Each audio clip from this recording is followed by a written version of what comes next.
2 days after the tsunami devastated Japan's coastline, rescue workers received astonishing news. 9 miles out at sea, a man had been spotted clinging to a massive cedar log, barely alive, drifting alone in the black waters of the Pacific Ocean. Hiramitsu Shinkama, a 60-year-old rice farmer and lumber worker, had lost everything in a matter of seconds: his home, his village, and worst of all, his wife Yuko, whose fingers had slipped from his grasp as the wave tore them apart. For 3 days and nights, he clung to that single log with frozen hands, surrounded by debris and the dead, fighting hypothermia and despair with nothing but his will to survive. When rescuers finally pulled him from the water, he was clutching a dented paint can containing farewell notes he'd written to his family, convinced no one would ever find him alive. His survival against impossible odds became one of the most haunting stories to emerge from Japan's worst natural disaster in generations. What kept him alive on that log and how he endured 3 nights in freezing ocean water reveals profound truths about human endurance in the face of unimaginable loss. Hiramitsu Shinkawa's village of Minami Sanriku was a place where life moved with the seasons. This seaside community, with its neat homes and gray-tiled roofs, stood in the shadow of gentle mountains. At the mountain's base, bright green rice fields helped feed the nation. Boats rested on calm waters. Everything seemed plentiful: lumber from the slopes, rice from the paddies, fish from the sea. Hiramitsu was a 4th-generation rice farmer's son, though now he worked at the local lumber yard. His concrete house rose on sturdy metal pilings designed to withstand any high tide or rogue wave, positioned a mile inland from the ocean. He tended a garden of peonies and a small koi pond. He also raised pigeons in his barn, their soft cooing a constant backdrop to village life. He lived there with his wife Yuko and honored his parents with a son's proper devotion. Their daughter, now 27, had recently made him a grandfather, and Yuko often traveled to Tokyo to help care for the baby. On that mid-March morning of 2011, March 11th, the air was cold and crisp, faintly tinged with sulfur carried on the ocean breeze. At 5:30 a.m., Hiramitsu pulled on warm clothes and fed his pigeons while Yuko slept in. He ate breakfast alone, then she woke and made him one of her famed rice balls. At 7:30, he said goodbye in a way not typically Japanese, telling her he loved her. Then he drove to his job at the lumber yard. 20 minutes later, he arrived and began running fresh cedar logs through the table saw. The sweet scent of cedar dust filled the air. By noon, the sky had brightened slightly but gave little warmth. His knuckles went red from the chill. He thought only of finishing his shift and returning home to Yuko.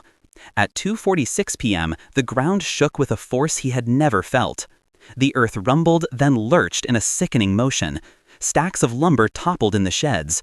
Rushing outside, Hiramitsu pressed himself flat to the trembling ground, riding out 3 endless minutes of violent shaking. When it finally stopped, he knew immediately what would follow: tsunami, the word every coastal resident feared. His boss urged him to stay, to wait for official evacuation orders. But Hiramitsu's house was near the shore. Yuko was there. He had to reach her. He started the car and sped toward the coast.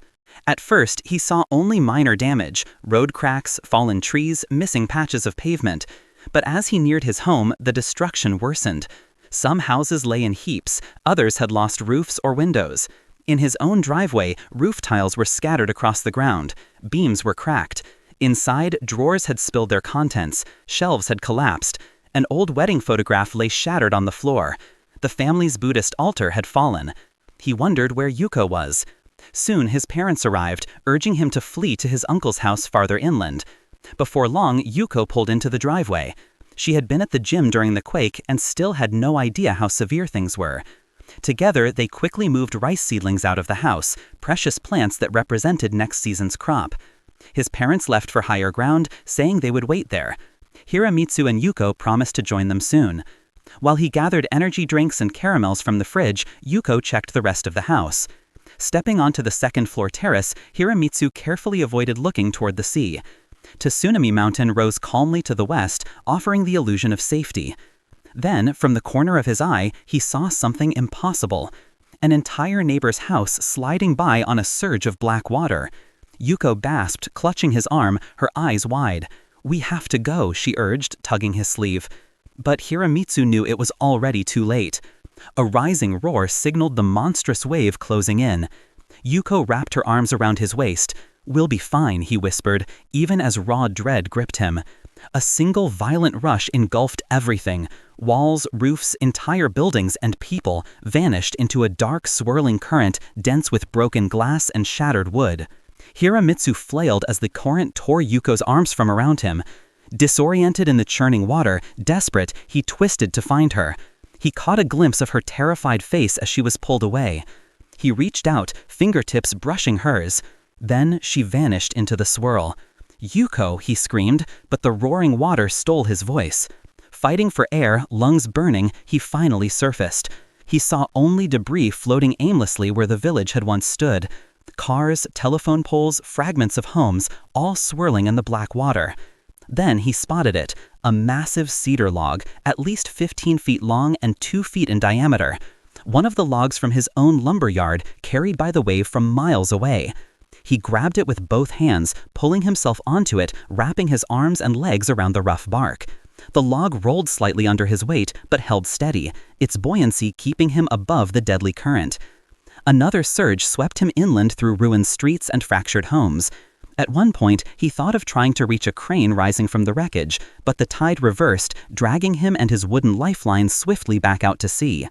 Near delirium from fear and exhaustion, he clung to the log as darkness fell, eventually finding himself 9 miles offshore. Hiramitsu now floated on a massive cedar log in the middle of the Pacific Ocean. Black water thick with oil and shattered debris stretched in every direction. The log that had come from his workplace, perhaps one he'd processed himself, was now his only connection to life. Relief came first. He was alive. Then came crushing isolation. No one could possibly guess he had drifted this far. To anyone searching, he would appear dead, lost to the tsunami like thousands of others. That first night, temperatures plunged. His clothes were soaked through, the wind cut through the wet fabric, drawing heat from his body with terrifying efficiency. Hypothermia was his greatest threat now. He wrapped his arms and legs tightly around the log, pressing his chest against its bark. The rough texture dug into his skin, but the discomfort kept him alert, kept him from slipping into the deadly sleep that hypothermia brings. The sea brought him peculiar gifts in the shifting currents. A red marker, bobbing past within arm's reach. Pages from a tattered manga, waterlogged but still intact. A dented paint can that had once held red paint, now empty and floating. A piece of tatami mat with half-unraveled strings. He salvaged each item carefully, infinitely wary of shifting his weight on the log. Any misstep, any loss of grip, and he would slip into the freezing water. Getting back onto the log would be nearly impossible in his weakening condition. To stave off despair, he sang old school songs, his voice weak against the open water. He refused to think about Yuko, or the pigeons, or anything else he had lost. Those thoughts would destroy him. Instead, he jotted farewell notes on the manga pages with the red marker. On March 11th, I was with my wife Yuko. My name is Hiramitsu Shinkawa. Each note he folded and slipped into the dented paint can, securing it to his body with the tatami string, as if it might one day bear witness to his existence. On the second morning, Hiramitsu noticed a rust-colored plume on the distant horizon, smoke or steam rising from what he would later learn was an explosion at the Fukushima nuclear plant. The disaster was even worse than he'd imagined. Helicopters appeared occasionally, their engines murmuring in the salty air. Each time, he summoned the strength to wave, using a soggy piece of driftwood he'd marked with SOS using his red marker. Each time, the aircraft veered away, the pilots unable to distinguish one piece of floating debris from another in the vast field of wreckage that now covered miles of ocean. Thirst soon set in. He had brought 3 small cans of energy drink that had been in his pocket when the wave hit, but only one remained by midday of the second day. Desperate, he began drinking his own urine, forcing down the bitter liquid to stave off dehydration. It was revolting, but it bought him time. Another night fell. Salt crusted his lips. The wind cut through his soaked layers. The log creaked and rolled with each shift in current, forcing him to constantly readjust his grip to avoid sliding off. He tried not to sleep, recalling advice he'd once heard on television: never close your eyes in conditions like these, or you might not wake up. But his body ached, his breath rasped from dryness. Each time he caught himself dozing, he would bite his tongue or pinch his arm, willing his mind back to alertness. Any thought of Yuko, of the pigeons, the barn, the apricot tree in their garden, all of it stabbed him with regret so sharp he had to force the memories away or risk losing the will to continue. In the thick of that second night, Hiramitsu noticed pale, otherworldly light rippling beneath him. At first, he thought of the spirits of the dead, the thousands who had perished in the tsunami, now haunting the waters. Then he realized it was bioluminescent jellyfish or some phosphorescent creatures from the deep, their ghostly shapes swirling in the current beneath his log. Through his delirium, he took their glow as a sign to endure. Stay alive, they seemed to say. He tried to laugh at his own superstition, but only a broken wheeze emerged. By the third morning, Hiramitsu was near defeat.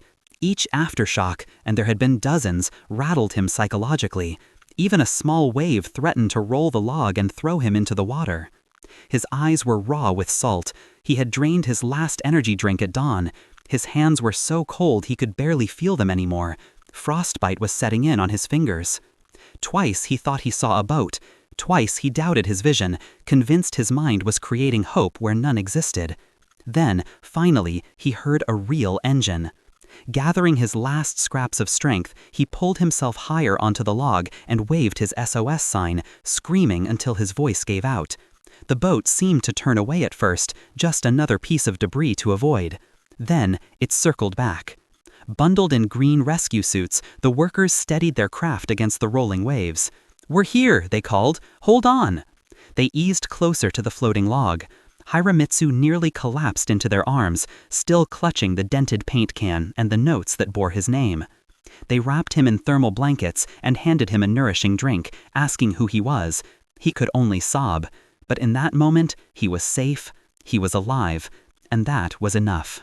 Let me pause here for a moment. Where in the world are you watching this from? Have you ever experienced a natural disaster? Or can you even imagine what it would be like to lose everything in seconds? Drop a comment below. I'm genuinely curious about your perspective on stories like these. Now, let me tell you what happened after his rescue. They brought Hiramitsu to a naval destroyer, and from there he was airlifted over a coastline now unrecognizable below. Black mud covered fields that had once lush green. Entire neighborhoods had vanished, leaving only foundations and scattered debris. He closed his eyes, recalling how swiftly everything had been lost. News of his rescue traveled worldwide. Some called it a miracle and sought hope in his story. But Hiramitsu felt only regret, haunted by how he would have to tell his parents and his daughter that he had failed to save Yuko. That evening, he was released to his uncle's house. His frail father rose with surprising strength and said simply, "I'm glad you're alive. Many people made the same mistake. Keep on living." He asked nothing more about what had happened. Hiramitsu told his mother the full story, then traveled to Tokyo. There, in the bustling Kawasaki station, he met his daughter and explains how he and Yuko had stayed too long, how the wave had torn them apart, how he tried to hold on to her but couldn't. They wept together. Months passed. Hiramitsu returned north, taking the bullet train through the mountains toward Fukushima, then renting a car for the final stretch to the coast. At the lumberyard, colleagues who had survived embraced him, sharing grief for lost homes and missing relatives. The yard itself was partially destroyed, but they were slowly rebuilding. From there, he walked to the site where his house had stood. The neighborhood lay in ruins. The concrete foundation of his once proud home was jagged and broken. The pilings that were supposed to withstand any wave had been torn from the earth. Nothing remained of the structure itself. He paused at the edge of what had been his koi pond, recalling rows of onions and taro, the barn of pigeons, the greenhouse filled with rice seedlings. Nothing remained but broken cement and twisted steel. He returned to Tokyo and settled into a small apartment where no one knew him. Each day, he swept the walkways, greeted strangers with polite formality, and carried the invisible weight of his loss. In the crowds of salarymen and schoolchildren, he drifted like a ghost. High above, flocks of birds circled in bright formations, stirring in him a persistent ache, as painful as strangely beautiful. They reminded him of his pigeons, of the life he'd had, of everything that had been swept away. Hiramitsu Shinkawa's survival offers profound lessons about human endurance in the face of catastrophic loss. Survival instincts. In the chaos of the tsunami, Hiramitsu's instinct to grab onto the floating log saved his life. In disaster situations, quick decisions made in seconds can determine survival. Hypothermia prevention. By wrapping himself tightly around the log and minimizing exposed surface area, Hiramitsu reduced heat loss. His constant movement to maintain grip also kept his blood circulating, fighting off hypothermia. Mental resilience. Perhaps his greatest challenge was psychological. Fighting despair while clinging to a log for 3 days required extraordinary mental strength. His decision to focus on survival rather than loss kept him functional. Improvisation. The items he salvaged, the marker, the paint can, the manga pages, gave him purpose. Writing farewell notes wasn't just about leaving a record, it gave him something to do, a way to maintain his humanity. Will to live. Despite the trauma of losing Yuko and witnessing his village's destruction, Hiramitsu chose to keep fighting. His father's words, "keep on living," became his guiding principle. The role of luck. Hiramitsu's survival required numerous fortunate coincidences. The log appeared at the right moment, the weather held, the rescue boat spotted him, he maintained consciousness. Survival often depends on factors beyond our control. Processing trauma. Hiramitsu's struggle continued long after his physical rescue. His isolation in Tokyo, his inability to return home, these show how survival is just the beginning of recovery. The 2011 Tohoku earthquake and tsunami claimed nearly 20,000 lives. Entire communities were erased. The Fukushima nuclear disaster added another layer of catastrophe. Against this backdrop of unimaginable loss, individual survival stories like Hiramitsu's offered glimpses of hope. But survivors carry burdens the dead do not. Hiramitsu lived, but he lost his wife, his home, his livelihood, his community. The log that saved him came from the lumberyard where he'd worked, a cruel irony, being saved by the very industry that had sustained his family for generations. Could you survive what Hiramitsu endured? Could you cling to a log for 3 days in freezing water? Could you force yourself to stay awake, to keep fighting when every part of you wanted to let go? Could you carry the weight of surviving when someone you loved did not? These aren't hypothetical questions for those who lived through that day in March 2011. For them, survival wasn't a triumph, it was simply what happened, followed by years of grief and rebuilding. Let me know your thoughts in the comments below. How do you think you would react in those final seconds before the wave hit? Would you have left earlier, or would you, like Hiramitsu, have tried to save what you could? If you found this story moving and want to hear more true accounts of survival, resilience, and human endurance, please hit that like button and subscribe to the channel. I share new stories every week, tales of people pushed to their absolute limits who found the strength to continue. And remember, natural disasters can strike anywhere, anytime. Have an emergency plan. Know your evacuation routes, and never underestimate the power of nature. Hiramitsu Shinkawa survived 3 days on a log in the Pacific Ocean, but the man who came ashore was forever changed by what the sea had taken from him. Thank you for watching, and I'll see you in the next video.